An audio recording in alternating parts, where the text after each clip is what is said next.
ఇదే పవన్ కళ్యాణ్ గారు అధికారంలో రావటానికి ముందు మహిళలకి నేను అండగా ఉంటాను, మహిళలకి ఇబ్బందికరమైన ఏవి చేసినా ప్రభుత్వాన్ని నిలదీస్తాను, తప్పు చేసిన వారిని శిక్షిస్తానని మాట్లాడిన పవన్ కళ్యాణ్ గారు ఈ రాష్ట్రంలో ఎక్కడ మహిళలకు అన్యాయం జరిగినా ఈ రోజుటి వరకు నోరు తెరవలేదు. తప్పు చేసిన వారిని శిక్షించమని ప్రభుత్వం మీద ఒత్తిడి తీసుకురాలేదు.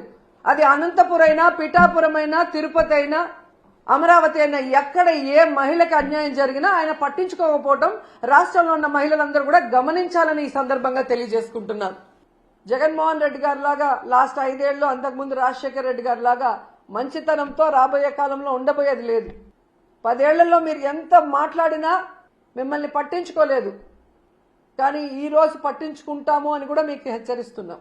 వెంటనే అనంతపూర్లో తన్మయ్య అనే అమ్మాయికి అన్యాయం జరిగింది, దానికి కారణం ఎవరు అని చెప్పామని వాళ్ళ తల్లిదండ్రులు క్లియర్ గా నిన్న ఇంటర్వ్యూలో చెప్పారు. వాళ్ళని పట్టుకొని అమ్మాయిని చంపింది ఎవరో తెలుసుకొని ఇప్పటికైనా అమ్మాయి ఆత్మ శాంతించాలంటే తప్పు చేసిన వాళ్ళని శిక్షించండి, ఆ కుటుంబానికి అండగా నిలబడండి.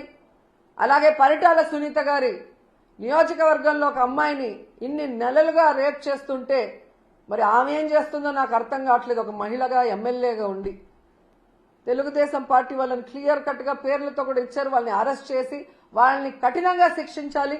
ఇక మీదట మహిళలకి ఇలాంటివి జరగకుండా రక్షణ కల్పించే దిశగా దిశ యాప్ కానీ దిశ చట్టంతో గతంలో మేము ఎలా కంట్రోల్ చేశామో అలా మీరు చెయ్యాలి. వాటిని నిర్వీర్యం చేసి మహిళల జీవితాలతో చెలగాట మాడితే మాత్రం ఒప్పుకునే పరిస్థితి లేదు అని చెప్పి హెచ్చరిస్తున్నాం.